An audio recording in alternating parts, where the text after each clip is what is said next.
Father's Day. Let's see if we can talk about Father's Day in the sermon just a little bit here today. So we're continuing this sermon series called Ordinary Sinners. And it's kind of this idea of God working through ordinary sinners. The last 2 weeks, I was on the movie films, right? And we were watching it all through there. We did Adam and Eve and Noah. And normally I would not have preached that second week, but I have a weird you guys already know I love Genesis and Exodus. I already love that stuff too much anyway. But the story of Noah, like that's something that I've been kind of working on for a while. And I was like, I want to preach that one. So I recorded both of them. So that Noah one is a special one to me. Hopefully you learn something with the bow and all of that stuff. So that's kind of a fascinating aspect of Noah. And if you haven't watched it yet, I encourage you. It's on the website. It's on the YouTube, so you can find it through all of there. But we're looking at, these people are just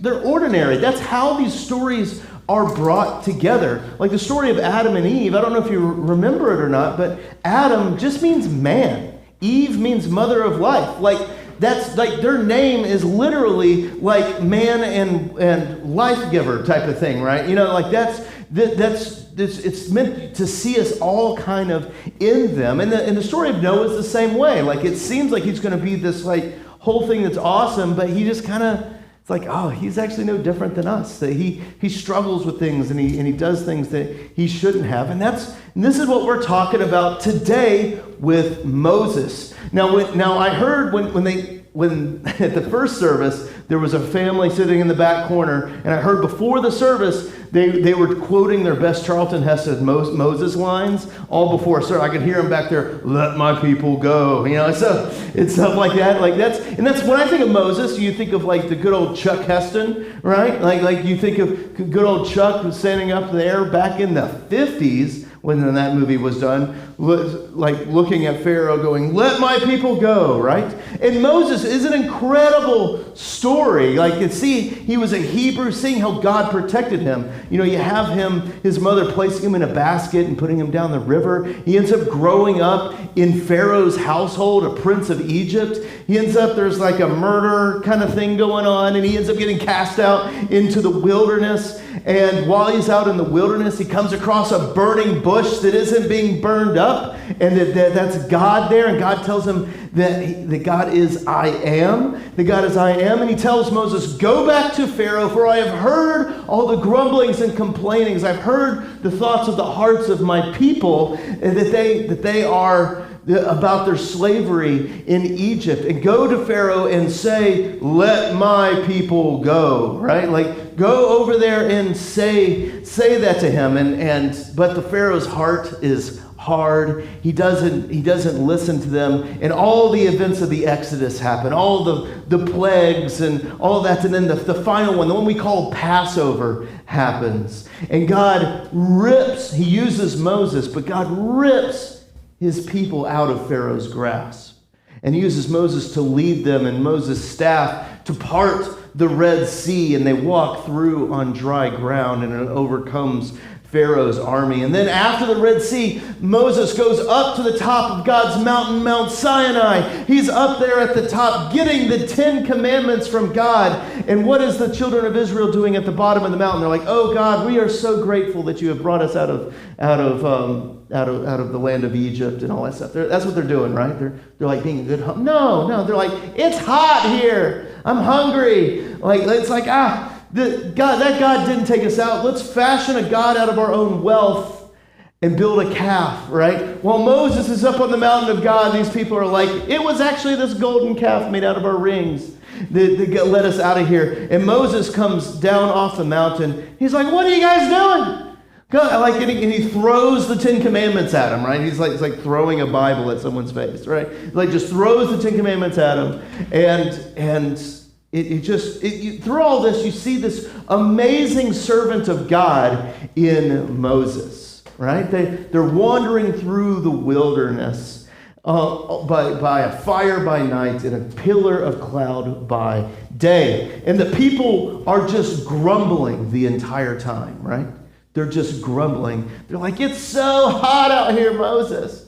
It's so hot. Like, I want to go back to Egypt, which is hilarious. They want to go back to the place that they came from. I want to go back to Egypt. At least we had water and food back there. We don't have anything, Moses. You've given us this, I don't even know what it is. We call it manna. Like, it's this like bread thing that's on the rocks. Like, you're just doing it and they're just constantly complaining. All right, it's Father's Day. But I don't know what you guys are laughing at. I haven't said any jokes yet. It's Father's Day. You guys have done lots of road trips with your kids, I imagine, right? How do you respond and act when the kids are going, it's so hot in the back seat. I can see the McDonald's sign, Dad. Stop, please. I'm so hungry. I need the nourishment that only 6 nuggets can give me. I need the Happy Meal, right? Like that's, and how do you respond? As fathers, have you responded well? You're always just a paragon of virtue. Like, oh, well, that probably wouldn't be the best, most healthy thing. Like that's over there. And you're just like, no, or do you like shut up? Like, I'm tired of you guys complaining. Like, over there. Like that's, I think one of my favorite jokes that I heard, I can't remember what comedian this was, but he says that they were all yelling and complaining in the back seat they're like, McDonald's.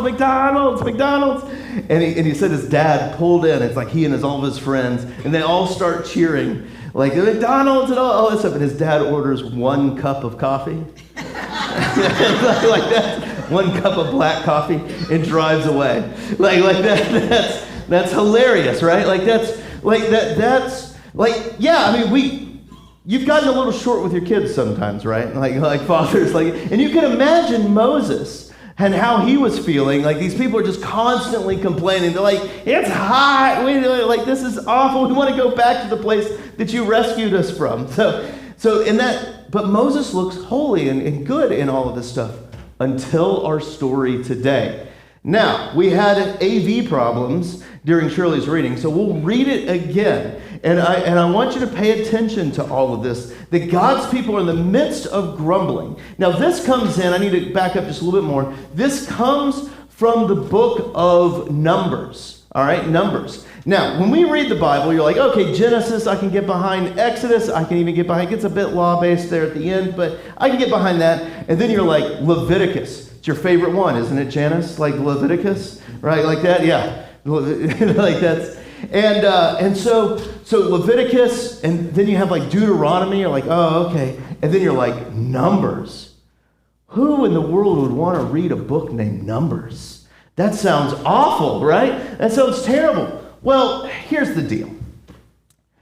A bunch of Europeans got together at one point, and they were looking at the Bible, and they're like, what should we call this book? Let's call it Numbers. Because do you know what the Hebrews called the book of Numbers? Wilderness Wanderings. What a better title. Like a bunch of idiot Europeans that probably look something like me get together, and they're like, well, let's go to census at the beginning and the end. Well, we'll call it Numbers. Even though there's all kinds of like sweet story in the middle of it, let's call it Numbers. Gosh, like tainted a whole bunch of people. We're going to do a sermon series on the book of Numbers. Not this coming up Lent, but probably the one after that. Maybe. Don't hold me to it. But we'll probably do that because it's fascinating. Numbers is super cool, and we're going to walk through that a little bit today. So getting into the book now. This is chapter 20. This is part of our reading. And you got to remember, everyone is complaining with Moses. And so Moses and Aaron went from the presence of the assembly to the entrance of the tent of meeting. The tent of meeting is the tabernacle. It's the portable tent that they're wandering around in the wilderness with. And they fell on their faces, and the glory of the Lord appeared to them. And the Lord spoke to Moses, saying, the Lord spoke to Moses. That's so great, right? He goes, take the staff and assemble the congregation, you and Aaron and your brother, and tell the rock before their eyes to yield its water. So you shall bring water out of the rock for them and give them give to drink to the congregation and their cattle. So Moses took the staff before the Lord, and as he commanded him, it's just like the McDonald's situation. Like your kids are just yelling in the back seat constantly, like they're just going after it. And you talk very calmly to the guy in the McDonald's, right? You're like, yes, we would like 2 Happy Meals. And they're all yelling like, no hamburgers, like all that stuff. And they're over there, and you just respond super, super calmly, right? All those things. And so what does Moses do here? Then Moses and Aaron gathered the assembly together. Said, come on over here, come on. Before the rock, and he said, hear now, you rebels. Shall we bring water to you out of this rock? Just imagine Moses. He's just tired of it. They're all complaining, they're all yelling, and all that stuff. He's like, listen, all you sinners, all you terrible people, every one of you are ugly. Why? Look at you. You haven't bathed in 3 weeks. I can just imagine that they've edited this down some. All you rebels. Do you want us to do this for you? And then he lifts up his staff, and he beats the rock twice with it. Right? Does not do what God wants. And water comes out of the rock, though. Very interesting. Water comes out of the rock, and the congregation drinks and their livestock. And then this happens. And the Lord said to Moses and Aaron, because you did not believe in me to uphold me as holy in the eyes of the people of Israel, therefore you shall not bring this assembly into the land that I have given them. Okay, what? So Moses has been a pretty good guy this whole time, has he not? He's been doing the things that he should be doing, right? He was up on the mountain getting the 10 Commandments. He's doing all these things, and yet it seems like he makes this one little indiscretion and boom, to the bad place with you almost, right? Have you noticed that? It's weird, it's odd, and it almost makes us feel like in the faith that it justifies us walking around on eggshells. In the faith, it's like, ooh, I don't want God to be upset at me. I just need to be careful. I need to do all these things. I need to pray at this time, do all these things, all that stuff. I need to be careful. You need to be careful not to step on a crack, or all of a sudden God's like, ooh, I didn't like that. Lightning, lightning, lightning, lightning, and just destroys them. You're going to the bad spot, right? When I talk to people, a lot of people have that feeling about it. Because I think they understand that their life will kind of be like this story. Then it's like, oh man, I may just upset the big guy upstairs at some point, and that won't go well for me. So where's the hope in this? Where's the hope? I think the hope is found in the stories that follow this. The stories that follow this, because fathers and mothers too. I think we can agree that when other people are complaining and yelling and stuff I'm hot, all that stuff, that we may not have acted in what we wanted to act always. We may not do all of those things, and sometimes we can feel like God has just brought judgment onto us because of that. But there is hope that is coming. So what I want to tell you is, let's see, I'm going to add all this together. So, the people of God, they're constantly complaining. They have not really been the best that they could be. And God actually makes a proclamation about them. We can read this proclamation at the beginning of Deuteronomy. It says that not one of these men in this evil generation shall see the good land that I swore to give to the fathers. Basically, there's this idea that's going on all through these first books of the Bible, that God's people, because they've just been rebellious and all through this wilderness wanderings, that they are not going to go into the land flowing with milk and honey. It's going to be the subsequent generation. And here's what's interesting about Moses. Oftentimes we try to lift Moses up as this paragon of virtue, that he's set apart and he's different than everyone else. But I think this story about Moses hitting the rock shows you something very important about Moses. He's no different than any of the other Israelites. That they have been banished. That older generation has been banished from going into the land flowing with milk and honey, and Moses is right there with them. Now let me show you the hope in that. All right? Because I think there's a lot of hope in that. Because I think there's a lot of law, a lot of ill feelings that we have to feel. It's like, oh man, if I need to constantly be, in order for God to love me, in order for God to bless me, I need to be constantly righteous. There's not a whole lot of hope in that. But there's a lot of hope when Moses is in the same boat as all the other Israelites. Because we have the very next story. So this is chapter 20, right? This is chapter 20. So if we just fast forward to the very next chapter, we get to this story. All right, and this is a photograph of this happening here, of the day. And so we get to this story, and it's probably one that you guys are all familiar with. It's a story where the people just still are complaining, like, it's so hot, it's sandy, I got sand everywhere, it's in my shoes, I can't stand it anymore, I'm hungry, I'm thirsty, all that stuff. And God kind of, the beginning of the story is odd. But God sends poisonous snakes to them. He sends poisonous vipers to them and they begin biting people. And God tells Moses, goes, hey, Moses, build a bronze snake and put it on a pole. That way when the people who have been bitten can look upon the bronze snake, they'll get better. Weird story. But there's a couple of things that are very important. Have you ever been like a cheapskate lawyer and followed an ambulance around? Have you guys ever done that? I don't know what you guys are laughing at. And so, have you ever done that? Did you notice like the snake around a pole? That's this image. That comes from this story, where these people could look at that snake on a pole and see healing. But Christians from very early on have connected this pole and the bronze snake on it with the cross, which you can tell from this very obviously Christian painting here, right? That cross, that the pole looks like a cross to hang the snake onto.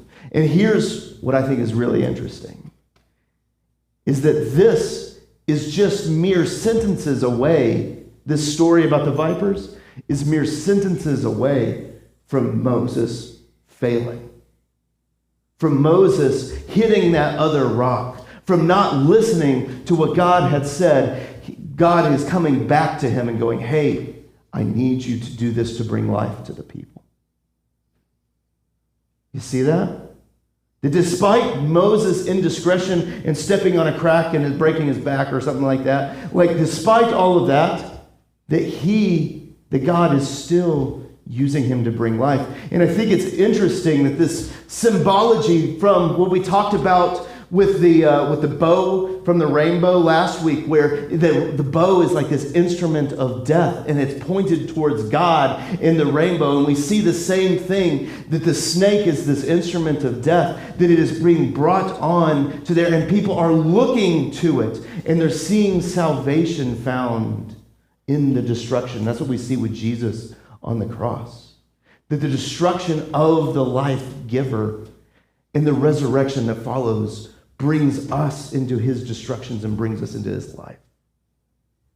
So God uses Moses, but the story doesn't stop there, because the very next story after the vipers is about this guy, and his name is Balaam. Now, if I say Balaam, let's see, like, not everyone in the first service got it, so I'm scared now. What do you think of? What's the big Sunday school story? Balaam and his easy there, don't talk out of that. His donkey, right? For those of you who don't know the story, it's like classic Sunday school story. This like prophet Balaam is like trying to go up this like mountain pass, and he's going up there, and his donkey is just refusing to move. And so he's like just beating the mess out of the donkey. He's like hitting it and all that stuff, and the donkey just won't go. And the reason why the donkey won't go is that the donkey can see something that Balaam can't, that there is an angel with a sword that is blocking the way, and the donkey is refusing to go forward. And so Balaam is just hitting his donkey, and the donkey finally has enough, and he talks, the donkey talks, right? He talks, he looks, and he's like, what are you doing? Stop hitting me. There's stuff right in front of him.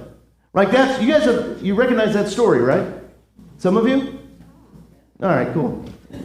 Now you know it. And that's Balaam and his donkey. Look it up. It's a classic story.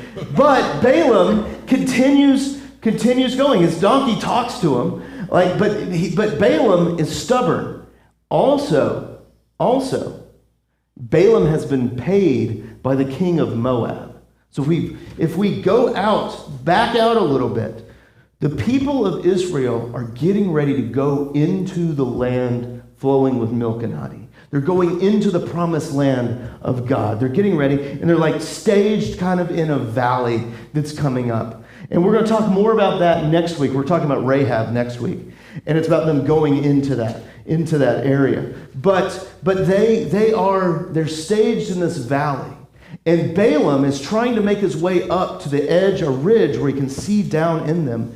And Moab, the king of Moab, his kingdom is like the first one in that promised land as it's going in there. He's going in there, and he has paid Balaam a ton of money to go up to the side of the ridge and pronounce curses onto all those Israelite people. All right? So he's gone up there to pronounce curses onto all of them. That's why that angel was trying to block the way, and the donkey's talking and all kinds of stuff. It's like a C.S. Lewis novel all of a sudden, right? You're just going up there, and he's up there. Now, let me ask you a question. All those Israelites, including Moses, that are in that valley, sitting there, what are they all doing?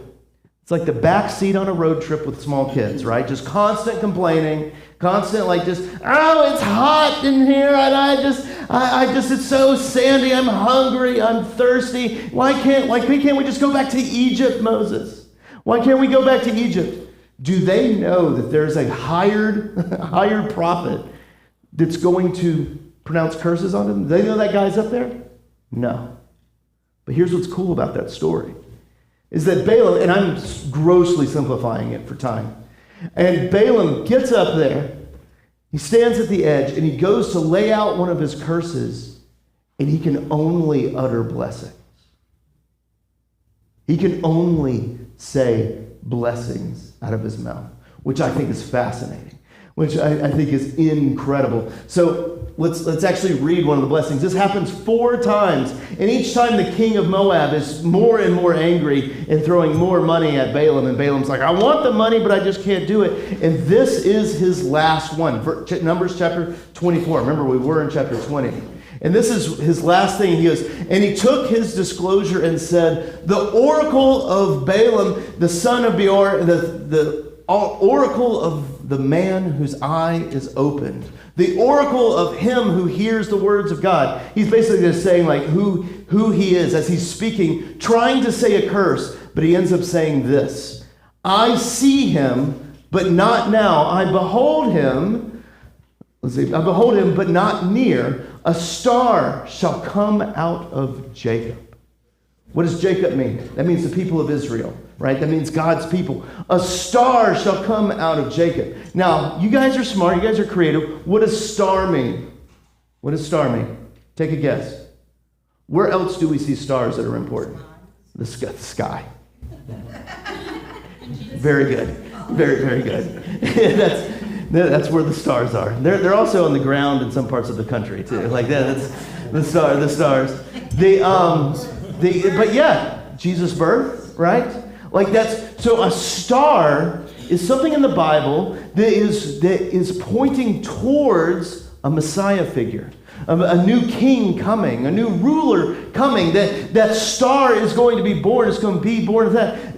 Isaiah picks up on this when he starts talking about a morning star, and then Matthew picks up on the same thing at the beginning of his book, talking about the Savior, the Messiah coming in, where there's a star of Bethlehem, and wise men are coming to seek it, right? Like that is what that idea is being brought forth here. This guy who wants to utter curses is now talking about Jesus. See that? And then we continue on, and it says, and a scepter shall rise out of Israel. A scepter, who cares? But it actually means something else. This is poetry right here. And poetry always has double meanings and stuff like that. That word for scepter, other places in the Bible, that Hebrew word is also the word for ruler. Okay? So a ruler, some of your English translations may translate it as ruler. And a ruler shall rise up out of Israel and crush the forehead of Moab, which sounds like the cursed part of Adam and Eve, right? Like that's like this whole thing. This guy wanted nothing but curses to come onto them, and instead, out of the mouth of this prophet who wanted to curse them, he ends up blessing them with a prophecy about the Savior who will save the world. Let me ask you again. Does anyone in that valley who's going, oh, it's so hot, there's sand everywhere, I don't have anything to eat, I don't have anything to drink, does anybody know that that's happening on that mountain? No. Many times we put all of our faith in our leaders like Moses, right? But Moses failed them, and our faith in our temporal leaders will fail us too. But even in the circumstances where we don't know what is even going on, God is working them for blessing us and those around us. He's working to bring blessing, not curses, onto us, and we don't even see it. Even when we're in the midst of complaining, like you're in a back seat when you were 7 years old, right? Even then, God is working to bring blessings. So, my encouragement for you today is don't worry about walking on those eggshells. That's not how God looks at us. God is the God who is working in the places we don't even see to bring blessings and glory to his people, right? And when we look at Moses, I don't think we need to look at this guy who's this almighty righteous, but it's that he's just an ordinary sinner. And that God always works through ordinary sinners. And I think that is good news for each and every one of us. And we'll end right there. Let's say a prayer. Jesus, we thank you that you love us so much that you're with us. Lord, continue to give us a humble spirit that we could see how you are always working through us, through ordinary sinners. And Lord, let us not put our faith in all of these temporal leaders, but help us to keep our faith in you and how we can see that you are leading and guiding us. Thank you, Jesus. Amen. So thank you so much for all of that, and thank you for all the support of Grace Lutheran Church.